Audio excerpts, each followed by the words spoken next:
What's up, people? Welcome back to another episode clip of Pre the Podcast. Just to remind you guys that these are only shortened clips, and if you want to listen to the full episode, click the first link below. Or alternatively, you can type in Pre the Podcast on all your audio listening platforms. And without further ado, I'll catch you guys on the other side. You won't meet anybody if you're not on the dating app, because when you're out and about, asking for directions makes you a bit of a weirdo. I'm really lost right now. I'm looking for your number. I've been looking for it all day.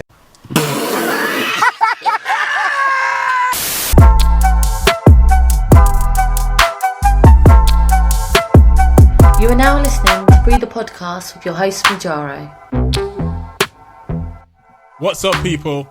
Welcome back to another episode of Pre the Podcast. And you know what I'm going to say, Samia? Make sure you like, comment, and subscribe. Because we're trying to build a community here. And by sharing this with your friends and family, that goes a long way in helping us do that. I can't believe you're on episode 7, Jaro. Episode 7, this people. Really... Lucky number 7. CR7. All right, lucky number 7. And joining me on this episode is Samia, the OG, the original guest of Pre the Podcast. How you been? The first recurring guest as well. Yeah. It was so good once. Yeah, got to do it again. Yeah, happy to be here, Midge. How have I been? I've been good, working hard, enjoying the good weather. Oh, the weather's been nice. It's been amazing. Well, apart from today, though, it's been kind of dead. It's always the case, isn't it? Yeah, but don't watch that. How you been? Yeah, I've been good. I've been watching your stuff, Majaro. You liking the new set? I'm loving the new setup, everything. You know what I mean? I've watched this whole thing grow. Obviously from being on the first episode where we didn't get the microphones right, and I'm allowed to say that. Yeah, it's still a sore spot. Technical difficulties. Yeah, but you know what? I feel like you live and learn, innit? Yeah, but you know what? In only those few episodes, like it's come so far. You're really getting into the rhythm of it.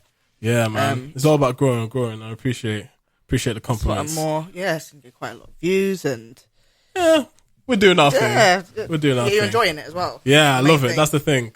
It doesn't feel like work, actually. You're a talker. So you're a talker. I always said that you're a talker. Yeah, I love to talk. Talking. Felt like you'd be good at this. Yeah. But today I've got you on for a special reason. I mean, it's June the 18th. It's a summertime. And you know what's on? Love Island. It's Love Island season, baby!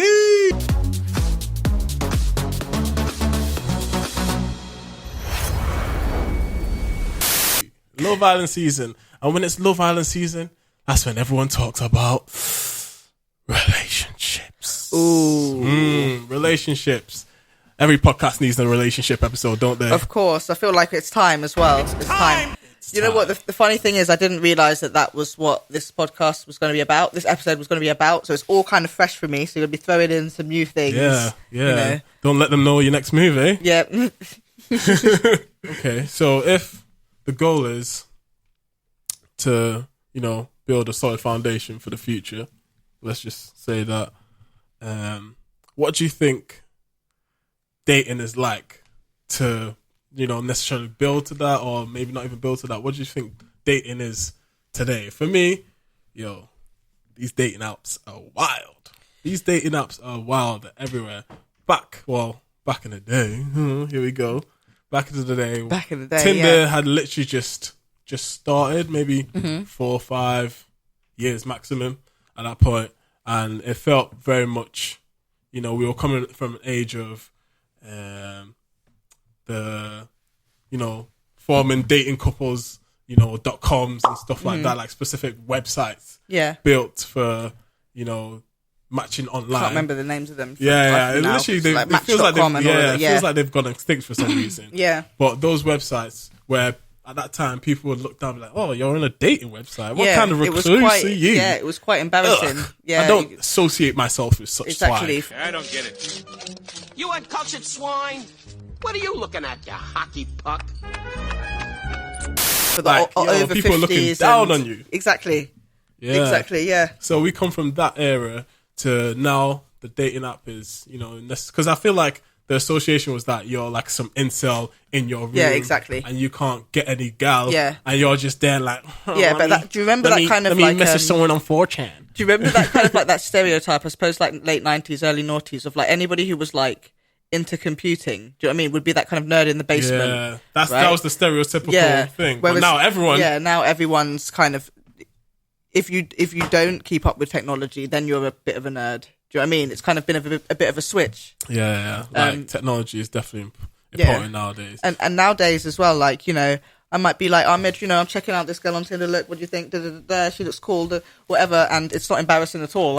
Before it'd be like, why are you showing me some girl's online profile? Yeah. You're a weirdo. Yeah. Now it's like, yo, fam, like, I'm going to show you some girls that I've just linked or, I'm talking to on Tinder. Yeah, it's not embarrassing. And yeah, I think I was telling you earlier that I think about 70% of all relationships these days start online. Yeah. Yeah, it's crazy. It's crazy. So that's the extent of Statistics have just done a complete 180. So now that dating apps are on your phone instead of being online where you have to sit in front of a computer. I think that definitely makes a difference. Literally everywhere you go, people can be swiping right and left. You can be in Chicago, you can even be swiping someone in Miami. You can be in London and swiping someone in Australia. You know, I've seen that. Like, it's crazy. Yeah, I've made friends like that, to be fair. Yeah, but now let's get into the nitty gritty. We know what it can do and what it enables people to do. But what's the culture like? What do you think the culture like is for, you know, someone in the LGBT community dating on these social media apps? Well, dating apps. You know what? That's such an interesting question. I don't know if there's a massive difference between, you know, dating on these apps as a straight person and as a queer person. As long as obviously like you've not experienced somewhere where it's not a safe space for whatever reason, you know, like you've experienced homophobia or whatever, but then you can meet horrible people online at any point, do you know what I mean, who can target you for whatever reason. Definitely. And I don't know, again, it might just be my personal experience that where I've not experienced anything like that. But then also, I don't have the experience of dating as a straight person on these apps. That's where I come in. So I can't even really make a comparison. Yeah. Okay, fair enough. But what's it like for you then? What's it like for you? I find it quite difficult to like keep a conversation with somebody where there's not those kind of like stimuluses, you know, like old school. You just meet somebody, you know, on the train. You know, whereas these days everybody's on the train on their phones, probably on a dating app, trying to find somebody. You know, trying to swipe with somebody who's like on the next carriage, or maybe on the same carriage. You know, and if you were making eye contact, you could have that old school kind of that in person, but it's first of all it's through the phone. Yeah, so in a way, there's kind of pressure to be on the phone to meet somebody. Meet someone. Yeah, because, I didn't like, think about it that way. There's things like, you know, asking for directions. You could have met somebody like that, but, you know, nowadays you just get your phone out and be on your app. So, like those little interactions you might have with a stranger, like you're lost, for example, directions. Exactly. You might just catch a little spark in that. Yeah, exactly. And see where it goes, but that's been removed and replaced with the iPhone. With the phone, exactly. So in a way, like that's what I was just saying, like you kind of end up as a recluse if you're not keeping up with the things that, you won't meet anybody if you're not on the dating app, because when you're out and about, asking for directions makes you a bit of a weirdo. I'm really lost right now. I'm looking for your number. I've been looking for it all day. Just like, don't you have a phone? Especially, especially now when everyone's got a phone, like you said. Don't you have a phone? Are you like some... Yeah, I don't find that I've not really kind of randomly spoken to somebody while I was out for quite a long time, you know? And if I do, it's usually like an older person, you know, who'd make a little comment, you know. Yeah, nothing too deep. Yeah, nothing too deep. And they're probably that type of person who isn't on the phone all the time and can just kind of chat to somebody at a bus stop, you know. But young people, in terms of young people, that's just how we meet each other. That's how we interact with each other. And it has changed that kind of the social aspect of things. Yeah, definitely. But then meeting somebody online is quite difficult because there's all these other things that come into play in terms of like how they're presenting themselves, how you're presenting themselves. Safety as well. Yeah, like how you know, sometimes I wonder, like, if it was a face-to-face thing, maybe we would really click, but without a real kind of stimulus to start that conversation off. It's difficult. Yeah.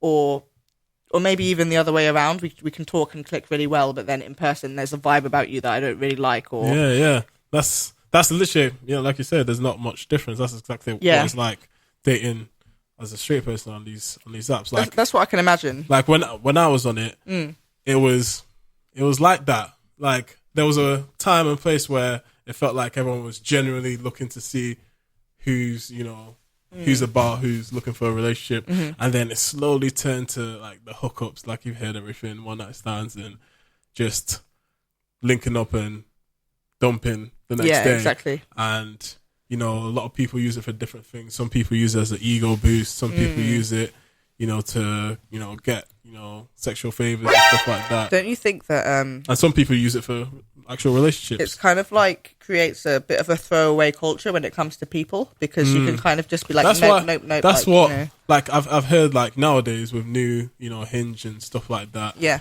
new apps are changing it up and not just being some blank canvas. You can start from wherever. It's like, okay, cool. This is where you start. Yeah. There's a mutual thing. Of the interest. Are they the same? The female, us. The male, or just for black, people, or in whatever. A way, it's a bit of a LGBT people. Is it Bumble or Grindr? That's Grindr. Yeah, I don't know. I'm on Bumble. I find that, to be fair, like all of the apps, they have like enough queer people on them for me to meet people. I don't tend to use the apps that are specifically for lesbians. Like I just jump on like whatever, Bumble, Tinder, just the normal ones, just the good old ones. Yeah. So it might just be the numbers though. They're big. Like Tinder's a big dating app. Most people who are single and young have Tinder. It's just the way it goes. It's just the way. Yeah. So there will be enough people on it. Yeah, definitely. So you got people using it for their own personal reasons, and I just feel I luckily got I luckily claimed the good one. I caught a good one. Yep. Throwing it in there for some points. Yeah, got to get some brownie points. She's been letting me do this podcast consistently. So thank you, Charlotte, creative director. So yeah, when I was leaving it, it literally felt like everyone was just using it for their selfish reasons for them. Then it didn't feel like anyone was trying to build any relationships at that point. It was just like very material. Like even striking conversation was dry. It was just like It was just like what's the even point of matching each other? Like it was just pointless. Yeah. But that's what it's like nowadays. But I wanted to talk about a specific topic around getting relationships and online dating, and that's the statuses. Said I wake up every morning, pray to God that I'm fixing up. Hope I'm never slipping up. Hear the money calling, need my peace to start getting up. Feeling like I'm blessed, but it came with a bit of luck. Feeling like you stressed, then the tension starts to fill you up. Need an intermission, yeah, they ain't the same lane as us. Come from different sticks, yeah, they're not the same range as us. They cop the pleas and top of teas, they're not hitting range with us. Keep a couple fairy